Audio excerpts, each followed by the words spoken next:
This is Your Healing Story is a Love Story, and I'm your host, Nisha Modi. I'm a life coach, writer, and facilitator, and I believe a better world is a more vulnerable one. I love to explore the relationships we have with ourselves, each other, and the world. This podcast shares what I see, know, and feel through this relational lens. Let's get to today's episode. Healing is erotic.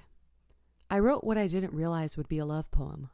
What I didn't realize would help me redefine the erotic. What I didn't realize could be so healing. An easy love. Do you have an easy love? An erotic touch without the romantic tropes? Brushing hands that don't vacuum you up to your elbows, down to your heart, propelling a rush through your veins that washes over like a shower with sprinkles of sugar and shiny shivers. Do you have an easy love? A sweet separation, the dance where extended arms rest upon the other like a tress of hair falls to where it belongs. An easy love isn't easy. It's synchronous smiles and psychic somatics. It's remembering rot makes magic. An easy love feels like spring seeding, summer singing, fall fermenting, winter weeping. An easy love isn't easy because it doesn't fight change. This poem dripped out of me after I read about ecosexuality. It reminded me that beauty can come from shit, platonic intimacy is magical, and that my relationship with my partner has an ocean flow I love to swim in.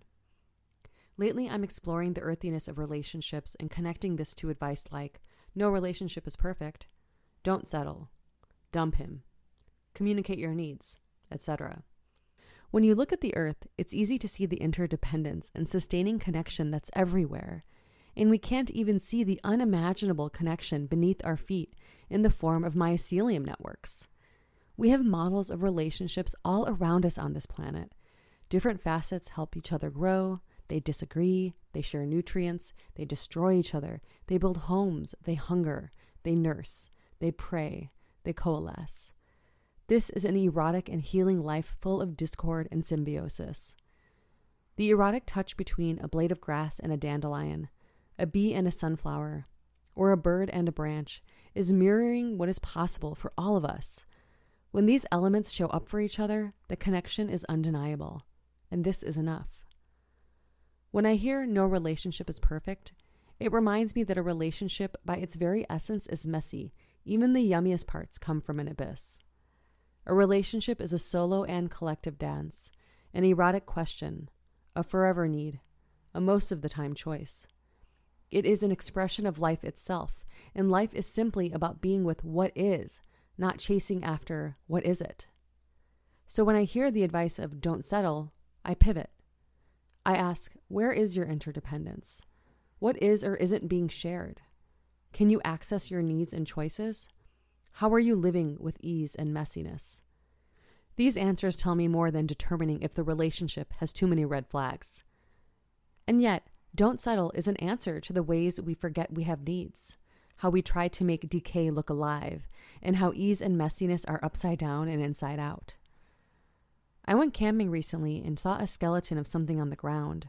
I was mesmerized by its shape, and I picked it up to take a closer look and determine what it was. I showed it to my partner, and he realized it was from a pine cone. We held both the pine cone and pine scale up and took a photo. Head to the post to see the photo of the bottom of the pine cone with the decayed scale from a pine cone next to it. I marveled at this relational dance in the forest, the skeletal pine scale and the pine cone, the conversation I shared with my partner, and the photo with both our hands touching these parts of the earth. I used to believe ecology was a subject to study, but now I see it as a feeling, a culmination of interdependence, care, emergence, cycles of birth and death, agency, growth and joy, life. Erotic shape shifts from lingerie to pinecone observation. Dump him shape shifts from a resolute wall to a relational choice. Communicate your needs shape shifts from fear of abandonment to my agency to decide. They drift back and forth while I reconcile the way we nurture nature. And this abstract erotic plays out in my life. 1. My platonic luck is such that I have friends who I made in grade school to friends I've made on Instagram, These loves are like a grove of sequoias where the oldest tree deeply knows my generational stories, and the budding trees see me anew, holding so much promise. I am surrounded by love and wisdom and communal flirtation. 2. My most intense intimate relationship lasted about a month. It was with someone who had me clinging to fantasies and crying during Pilates. It was the cotton candiest of sugar. Our divorced marital strife was parallel. I acted like I didn't, but I wanted more nutrients that he could offer. In the end, he granted me brevity. I was heartbroken, and now I'm grateful. Because an easy love now simmers in my veins. It doesn't rush. And sometimes you need a monsoon to know when to bask in the gentle rain.